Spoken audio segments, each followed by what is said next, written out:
Alright, so this is 2012 BMW S1000RR. We're doing a air intake relocation for it. So we're going to have to get underneath the tank, take the seat off.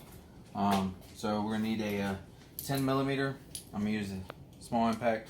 A T25 is what you're going to be using the majority of, and a T30. Taking the seat off, the seat comes back here. T25. Seat comes off and slides back. This and this are kind of connected. You can't take them off as one piece. The bolt here, each side is pretty much the same.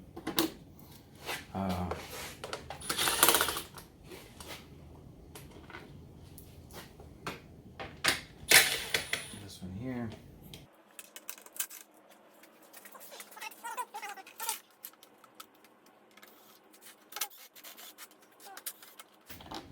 And then you have the one right in the middle. It should be along with the washer. So to get this off, kind of pull these like this, and just kind of slide it forward. And it should unhook the sides there. Just pull this whole front off. The sides of the tank here, right here, is holding the side of the gas tank in. So it's T30.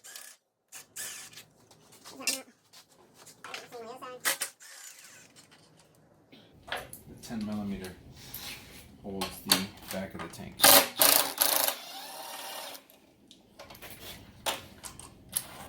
So you have these two airlines here, on there, one on this side here. Not airlines, one's a vent tube and one's like an overflow tube for your gas cap. You know, most tanks you're able to just kind of flip it up, but this one hits the air box, so you have to pick up the back like that, and you kind of pull it backwards, and it comes out. And you can't just snatch it out because you have all these lines, the fuel pump and fuel pressure, or the fuel gauge. So on the back side of these, there's like a little thing that you have to pull out. It's usually pretty simple. You can do it with your fingernail. If not, you can get a flathead screwdriver and pull it out. Like that. This, you just push this, it's like right here. If it's been started recently, this line will be pressurized and it will spray. And it's nothing like getting gasoline in the eye, so it may or may not drip. And then when you get that, just kind of lift the tank off, set it down out of the way. Screw over here.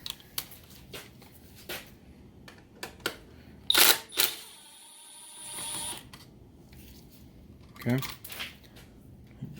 Washer. All right, and then you have this sensor here, which is part of the smog, and you have this one here. It just pulls out. You're gonna pinch it right here, and you pull it apart. All right, so once those are disconnected, you should be able to just kind of pick this up and just kind of move this out of the way. So this is the sensor. Where did I put this? Oh, sensor right here. Sensor's right here, and this came out right here like that. All you have to do is kind of push this to the side. You had to use a flathead because I couldn't get my finger down in there really to grab it. So I used a flathead and kind of pushed it to the side. Got it out. I'm gonna drill a hole up front just big enough for this to go in, and the O-ring will probably keep that from coming back out. So we have to be careful how big we make that, so that it's not too big that the O-ring is wallering around. So it's got to be able to stay in there. So this was in there, which is here, and this just plugs in here. It's got a little guide on it, snaps in, and that's going to be run along the side here. So I'll probably run it this way because this is a smaller harness than this between the two, because obviously they plug into each other, and the one that goes inside is smaller than that one. So this one will be easier to route from the front back versus this one going from the back front. they sent this little metal disc. I can only assume that that's to block off. I put it down in there first time, and it kind of goes down in there, but it's real loose. Like, it just doesn't take anything to come out. So I feel they gotta flare these little pieces up just a little bit. So I've been kind of flaring them out a little bit by little bit to see if I can get a nice snug fit in there. And I'm using pliers, but you can use like a screwdriver or something to do it. You don't want to like, because they got like little hooks on them, and that's what keeps the tension on it. You don't want to flatten those out. So if you use pliers, don't squeeze them. All you're doing is flexing it out just a little bit.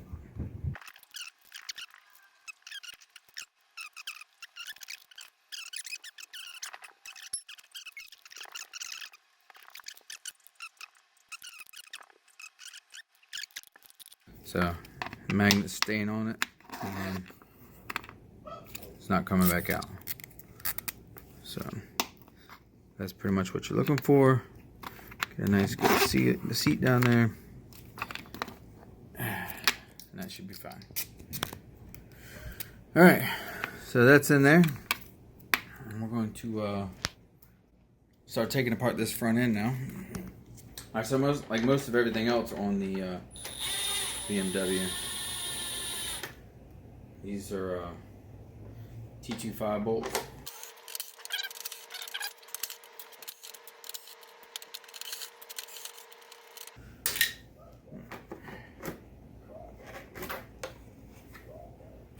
Alright. 27 bolts later, windscreen's out. So none of this comes out, fortunately. And the OEM, this is trimmed back a little bit more, so you can get to, there's a hole here so that you can get to the clips that hold this cluster in. So this is going to be fun, since there's no clips holding this, or no way to get to the clips holding this cluster in. So even if I was to get them out, I can't get them back in. So it appears that we will be removing this front cowl. That just sounds like fun, doesn't it?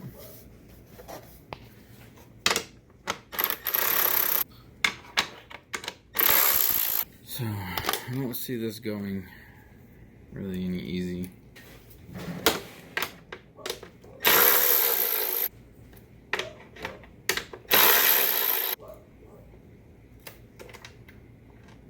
All this extra.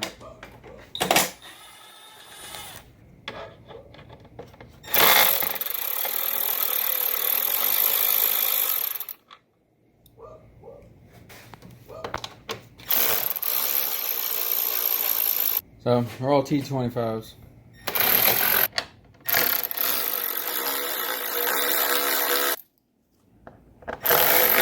Under the bottom here.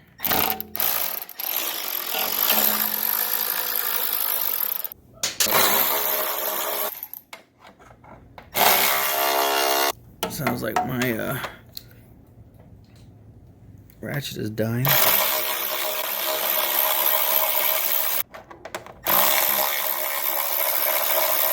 So we're going to go after these ones that are down here on the back side of the headlight.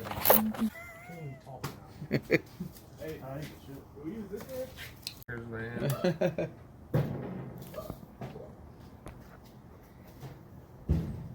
mean, if you want an honest answer or a lie? That's one.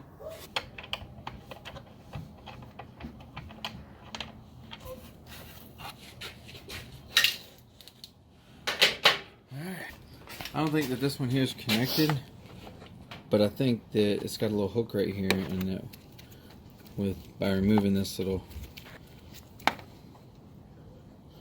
it's like a plug. I think that'll allow me to pull this away. So yeah, so I can unhook the, it's got a little hook that goes into the slat right there.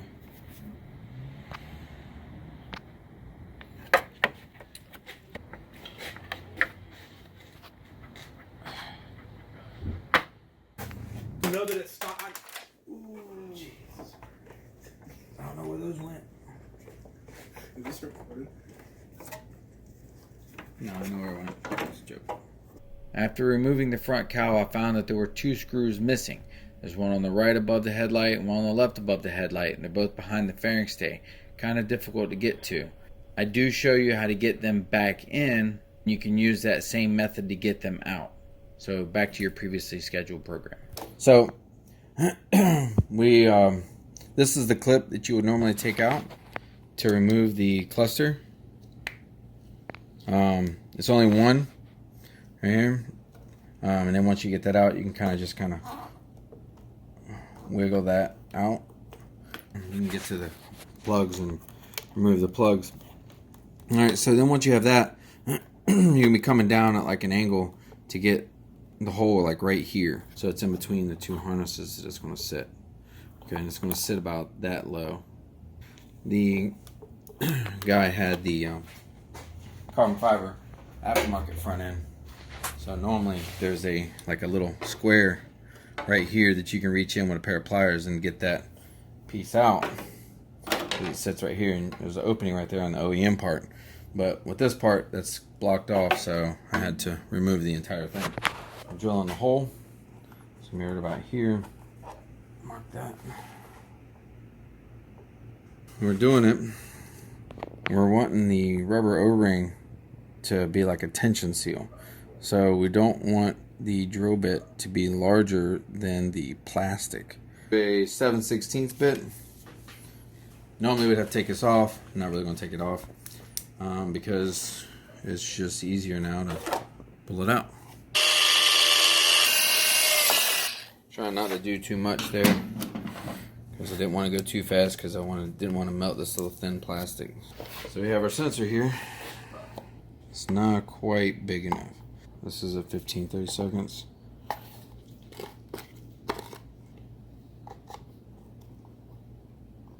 .31/64.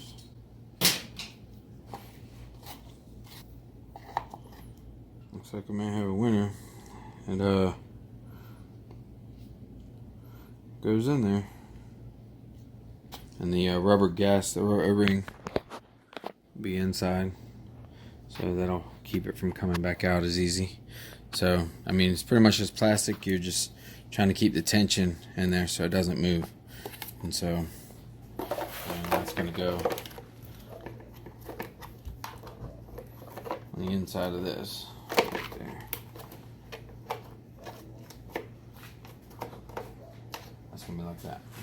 Brentune's wire.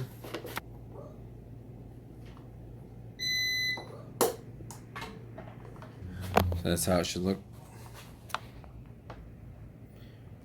And then we're going to route this wire with the rest of the harness here.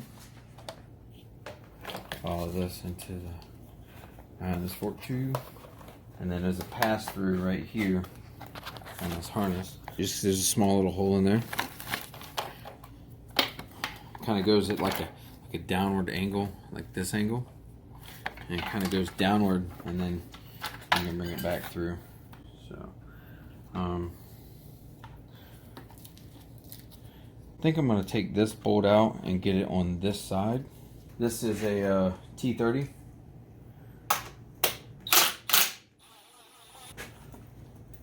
And I think this would be easier than trying to push it through because it's very thin against the frame there. So, if I can just make enough room between the airbox here, sneak that by, tuck it back with all the other wiring. So it's right here. I'm just going to tuck it up against with all the other wiring running back.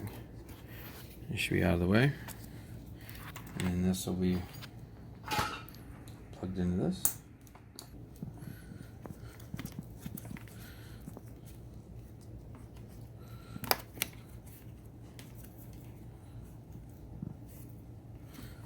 Just kind of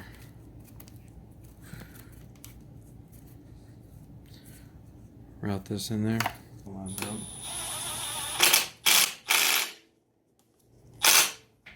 Alright, so we'll be doing the assembly back into it. This is the air filter. So air filter's going back. Carbon piece goes here, and then this just slides down. There's 3 little hooks here, and there's 3 little like hooks, or 3 pins here, and 3 hooks in the bottom. It's really snug when it goes back in, so I don't really think you can really mess it up anyway. But it goes in. 3 little hooks at the bottom as well. There it goes. Your little push pin. So pretty much you're just putting it back together at this point. Same way we took it apart. So ECU flips over here. This is part of the tank, so you're just bolting that down here. You have your harnesses. Gonna connect these all back.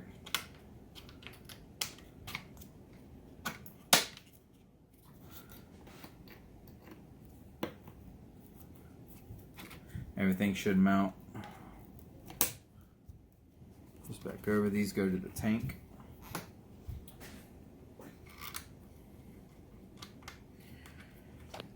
T25, like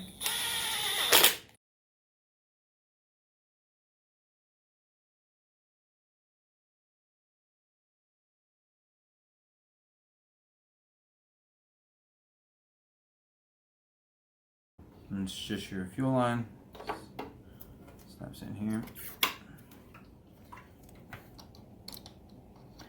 Big harness, little harness. Make sure they're seated good. There we go.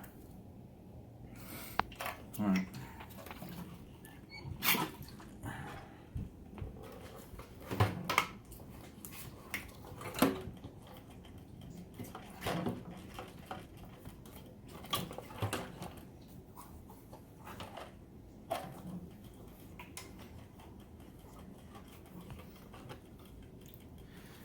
So you gotta get this here lined up. Here it goes. Here. You have your little vacuum lines or drain lines.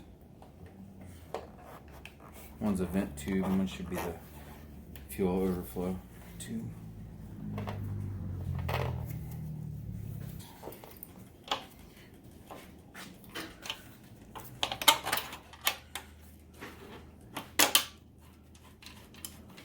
Now, shouldn't really be using impacts on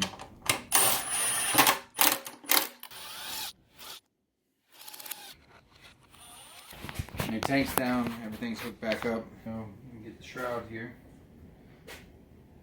If we ever worked on those like previously, we didn't put the bushing back in, right? So this bushing is supposed to go in the plastic. So it should be. It just kind of goes in there and it stays with the plastic. You can see right there, little hooks. So just grab that, press it inside the tank, slide it back. It goes down in the front. Go.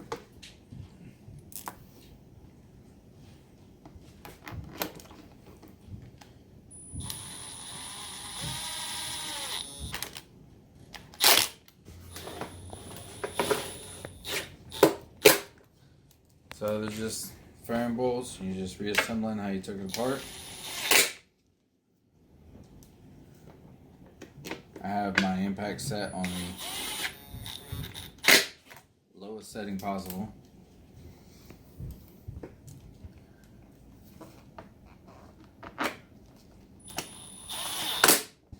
You have them on either side of the tank here.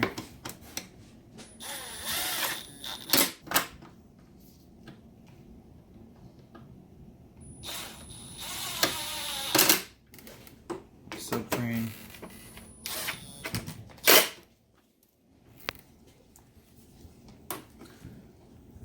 They didn't want these things going anywhere, that's for sure. And then the seat.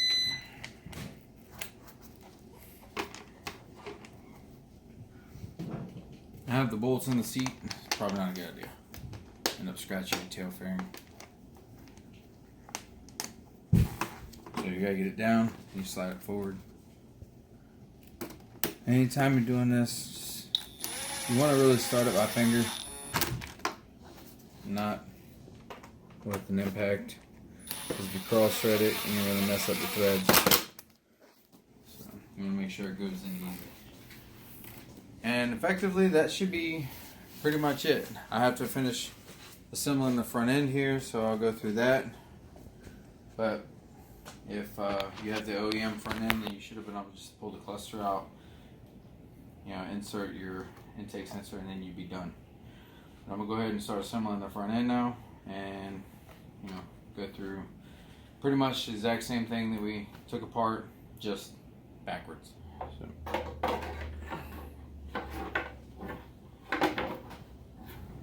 Alright, this one, I just pulled them out because I kept knocking them off trying to get when I was pulling the head fairing off, or the front fairing off.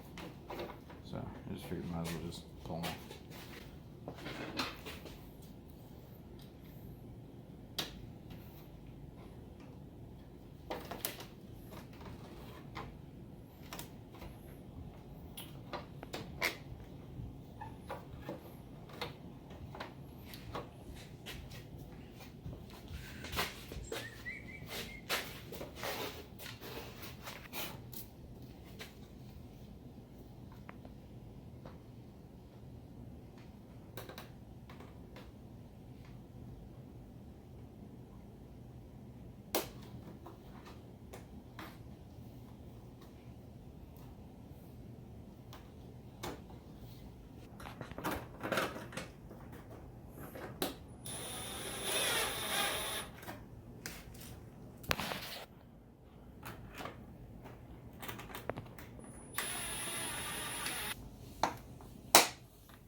So the push pin that goes here.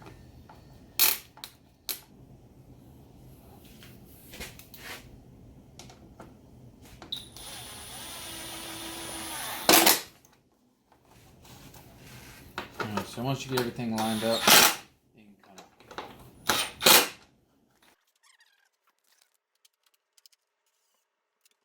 So I ended up mounting everything on the left side the same way that I did the right side, lining everything up and putting everything in place. But then I found that I couldn't get to the bolt that goes to the top of the front fairing. The previous person that installed the fairing didn't install it, so I didn't encounter it and taking it off.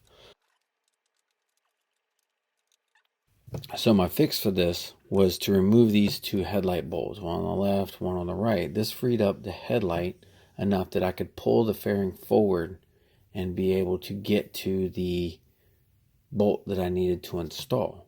So back to our previously scheduled program.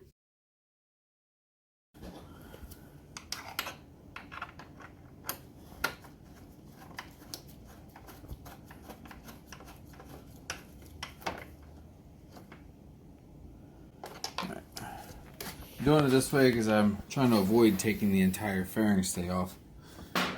Not the way you're supposed to do it, just making it work.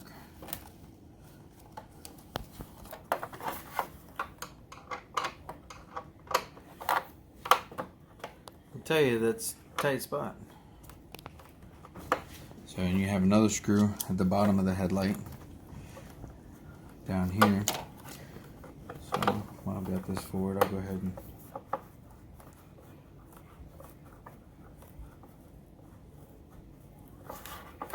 the more I work on these, the more I want like a little T25 stubby screwdriver.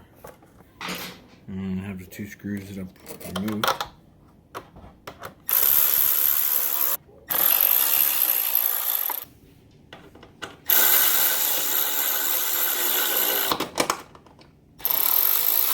The hook's in the plastic here, and the push pin goes in the little.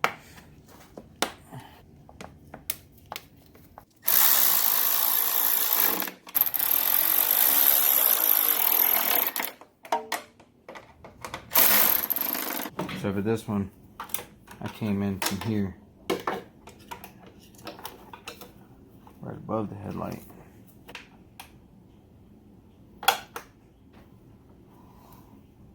Quarter-inch driver with a swivel bit would probably be money for this too.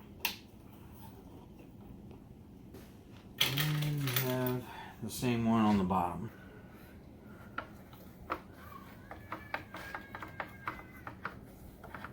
And the same two underneath on this side.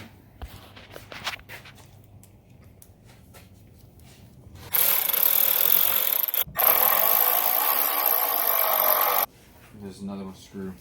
It's right here on the inside of the headlight. Right up against the edge right there.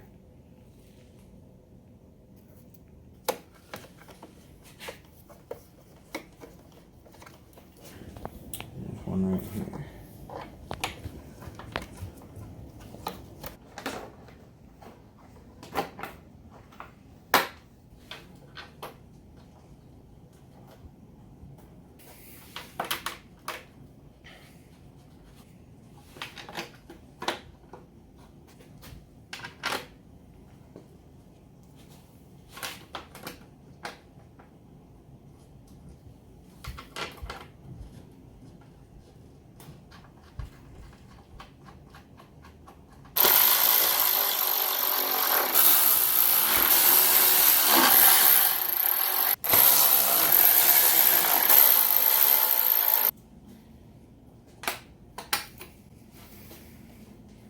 You like black offs? You do, don't you? I don't know how people ride without mirrors. I don't know, man. Like, taking them off for the track, eventually I just got fucking tired of it. I was like, I'll just not use mirrors. Then I hit another bike, and here we are with this. See? Why? Why you hit a bike? I was looking behind I me. was looking behind you because you ain't having mirrors. Mirrors, man, they can save your life. The look looks better. I can't argue. The look is better without mirrors.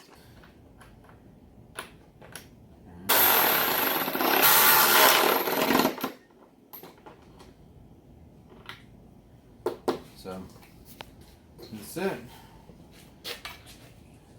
Yeah, if you have the OEM front cowling, you won't need to remove all of that.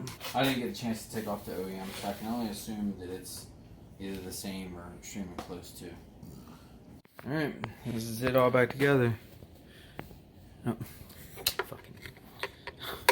That's dumb as shit. So you're like, I can't see anything. Alright, so everything's back together, so. And there's the intake sensor right there. Coming down. Thanks for watching, hope this helps.